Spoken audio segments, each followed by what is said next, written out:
잘 오셨습니다. 한 주 동안에도 이 아침 가운데 큰 은혜가 넘치길 바랍니다.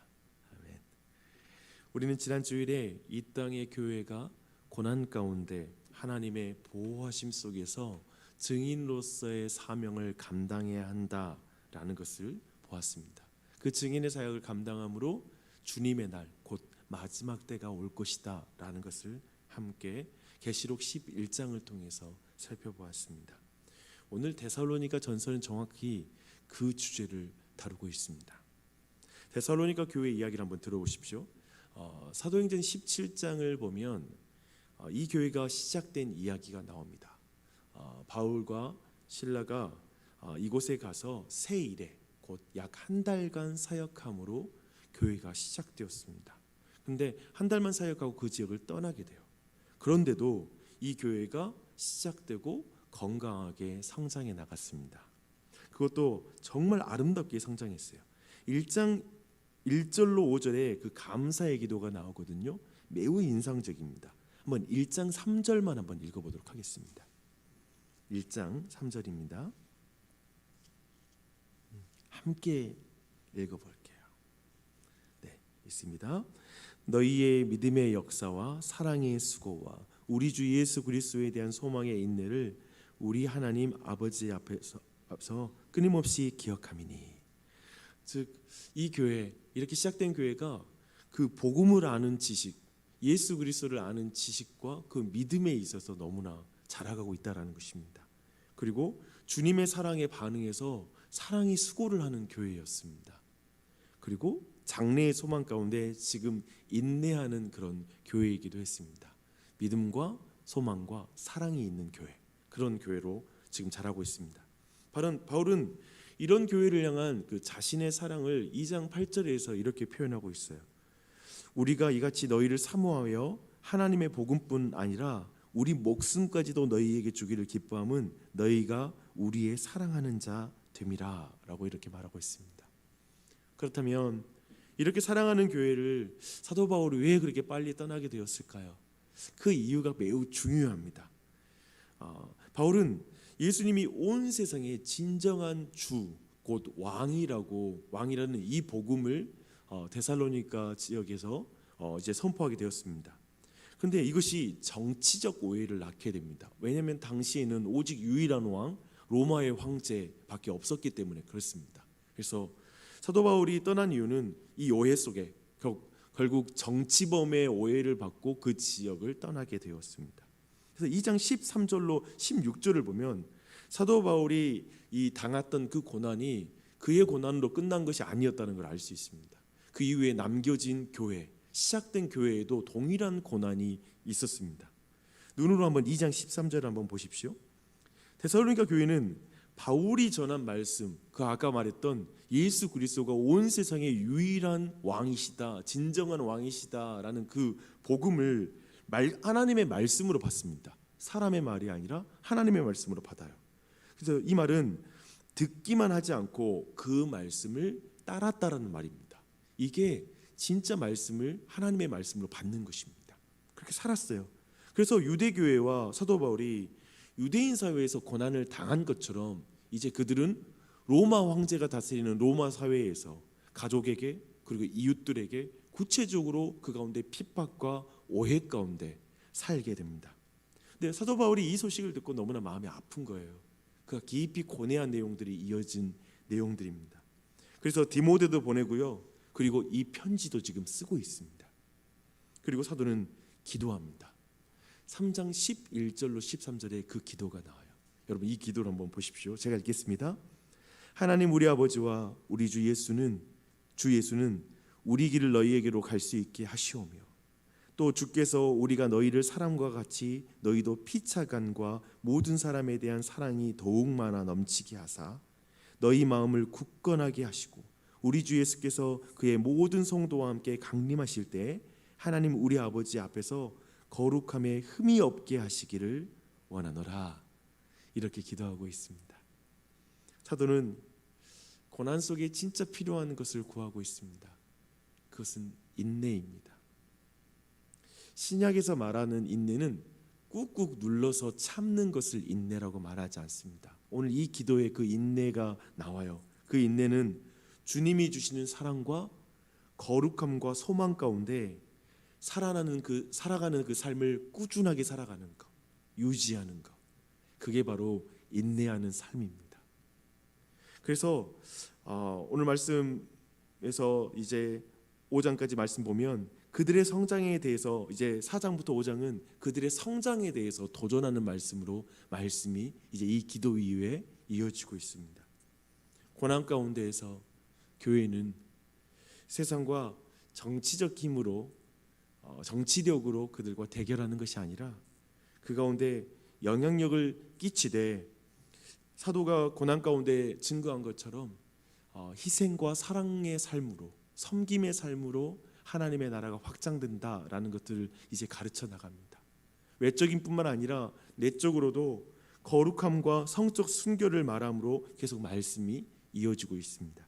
4장 9절로 12절에 보면 그 증인의 영향력의 본질은 어디서 드러나냐면 인간관계에서 드러난다는 걸 또한 보여주고 있습니다. 여러분, 이러한 삶은 참 만만치가 않죠. 거룩함과 성적 순결함, 그리고 인간관계 안에서 사랑과 섬김의 삶을 통하여서 인내의 삶을 살아가는 것, 나에게 그렇게 호의적이지 않는 사람들에게도 그렇게 살아가는 것, 이것은 만만한 삶이 아닙니다. 4장 13절로 18절에 보니까요, 이렇게 살다가 순교한 사람들이 나타납니다. 이제 죽음을 맞이한 사람들이 나타나는 것이죠. 땅을 사는 이들에 의하여서 증인들이 죽어나가기 시작합니다. 데살로니가 교회에는 그런 모든 상황에 대한 질문을 가지는 그 사람들이 있었어요. 그 질문은 이렇게 죽은 자들은 예수님의 재림의 때에 어떻게 됩니까? 라는 이런 질문이었습니다. 이게 가장 중요한 질문이었어요. 이거 우리말이 그러잖아요. 그냥 이렇게 살다가 죽으면 뭐 개죽음 아니냐고. 마치 그렇게 말하기 쉽잖아요. 마치 그렇게 이렇게 살다가 죽으면 그날에 어떻게 됩니까? 라는 게 질문이었어요. 사도는 4장 16절에서 이렇게 말합니다. 주께서 호령과 천사장의 소리와 하나님의 나팔 소리로 친히 하늘로부터 강림하시리니 그리스도 안에서 죽은 자들이 먼저 일어나고.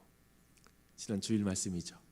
7번째 나팔 소리, 그 나팔 소리와 함께 왕이 오실 것이고 그때 죽은 자들의 몸이 다시 부활하여 그 예수 그리스도를 다시 만나게 될 것입니다. 이것을 약속하십니다. 그러니 그때까지 인내의 삶을 살라는 것입니다. 그때나 지금이나 그 주님이 언제 오실지 참 궁금합니다.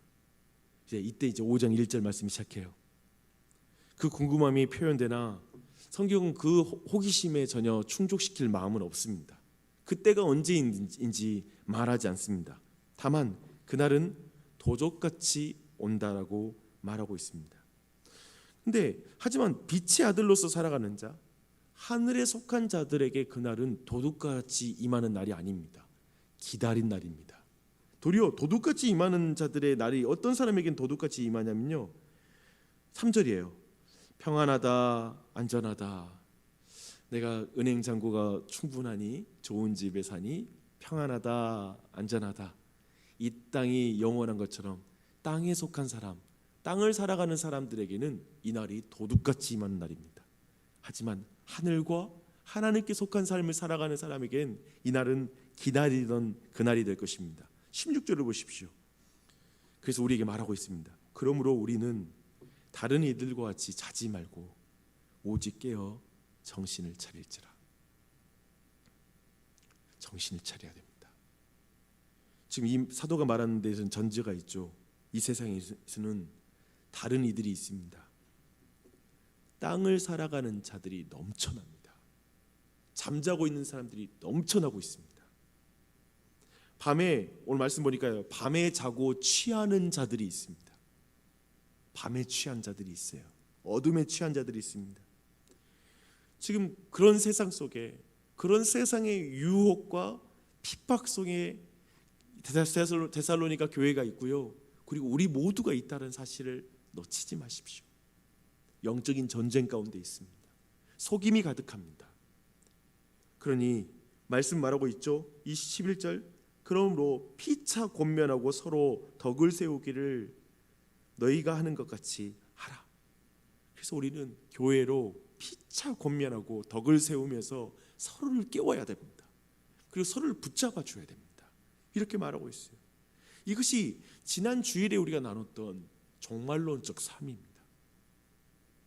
4절을 한번 다시 한번 봐보십시오. 형제들아 너희는 어둠에 있지 아니하며 그날이 도둑같이 너에게 임하지 못하리니 라고 말합니다. 즉 뭐냐면 장차 있을 확실한 일에 서서 현재를 보는 사람입니다. 즉 참된 그리스도인들에게는 주님이 오실 그날은 지금 내가 살아내는 현재 내가 살아가는 삶입니다. 미래를 살고 있는 것입니다. 그들에게는 장차 올 날이 도둑과 같이 임할 수가 없습니다. 왜냐하면 지금 천국을 내가 지금 사는 것이거든요. 지금 내가 하나님의 통치를 받고 싶어 하거든요. 지금 오늘도 우리가 이 자리에 왜 나와 있습니까? 왜냐하면 오늘도 내가 하나님의 뜻대로 살고 싶다라는 것이거든요. 그렇기 때문에 기도하는 것이거든요. 그게 바로 완전한 통치가 임하는 마지막 날 장차 임할 천국, 충만하게 임할 완성될 그 나라를 지금 그 천국을 살기 시작하는 것입니다. 그 사람들에게는 천국이 완전히 임할 때 도둑과 같이 임하는 날이 아닌 것이죠. 우리는 미래를 지금 살고 있습니다. 장차 그날이 이미 여기 임한 것처럼 현재를 사는 것입니다.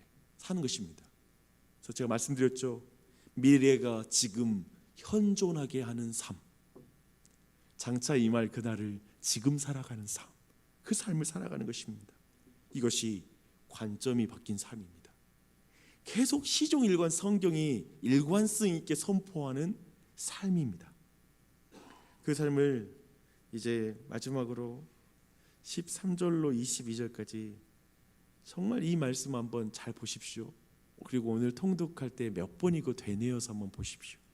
13절부터 제가 한번 읽어보겠습니다. 이 삶이 우리에게 요구됩니다.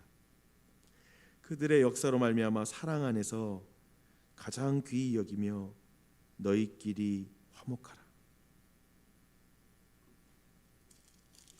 죄송합니다. 12절부터 다시 한번 읽어줄게요. 형제들아 우리가 너희에게 구하노니 너희 가운데서 수고하고 주 안에서 너희를 다스리며 권하는 자들을 너희가 알고 그들의 역사로 말미암아 사랑 안에서 가장 귀히 여기며 너희끼리 화목하라.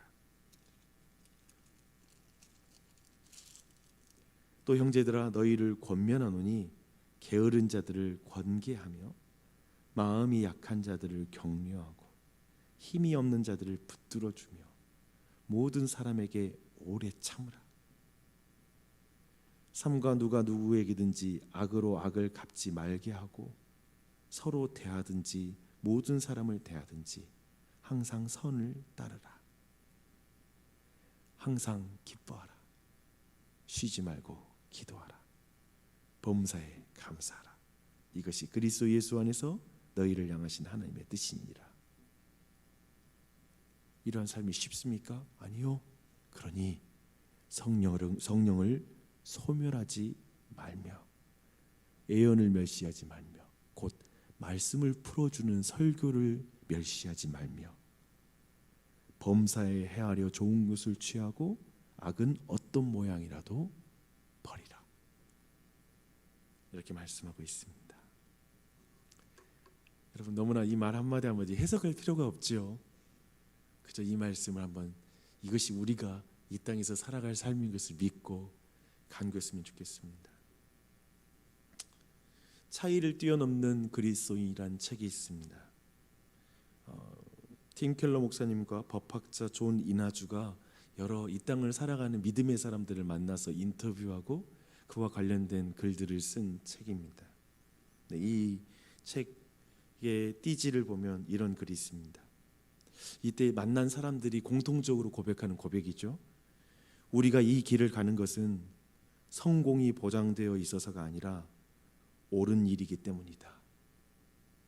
나는 이 띠지의 글이 너무나 와닿았습니다. 신자의 삶의 표현이겠죠. 이 땅에서, 이 땅 위에서 보이는 세상에서 성공이 보장되니까 믿음의 길을 걷는 게 아니라 종말론적 삶을 살아가는 게 아니라 이 길을 가는 게 아니라 이 길이 옳기 때문이다. 근데 이것에 오늘 말씀의 맥락에 따라서 제가 좀 이렇게 다르게 말하고 싶어요. 우리가 이 땅에서 이 길을 가는 것은 성공이 보장되어 있습니다. 마지막 날에, 주님의 날에 분명히 성공이 보장되어 있는 길입니다. 종말의 그 길이 분명히 우리의 모든 것에 보상이 있을 것입니다. 그리고 이 길은 옳은 길입니다. 그러니 여러분, 그 믿음의 길을 걸어가는 걸 멈추지 마십시오. 여러분에서 이렇게 23절과 24절은 이렇게 기도함으로 마칩니다. 평강의 하나님이 친히 너희를 온전히 거룩하게 하시고 또 너희의 온 영과 혼과 몸이 우리 주 예수 그리스도께서 강림하실 때에 흠없게 보존되기를 원하노라. 너희를 부르시는 이는 미쁘시니 그가 또한 이루시리라. 너희를 부르시는 이는 미쁘시니 신실하시니 그가 또한 이루시리라. 할렐루야. 그러니 용기를 가지십시오. 담대하십시오. 이 아침에 기도할 맛이 나지 않습니까? 소망이 있지 않습니까? 우리 기도를 들어주시고 성령님을 우리에게 부어주시고 우리가 그 믿음의 삶을 걸어갈 힘을 주실 것입니다. 그 은혜를 간구하는, 그래서 성령 충만함을 간구하는 그런 이 아침이 되시기를 축원합니다. 기도하겠습니다.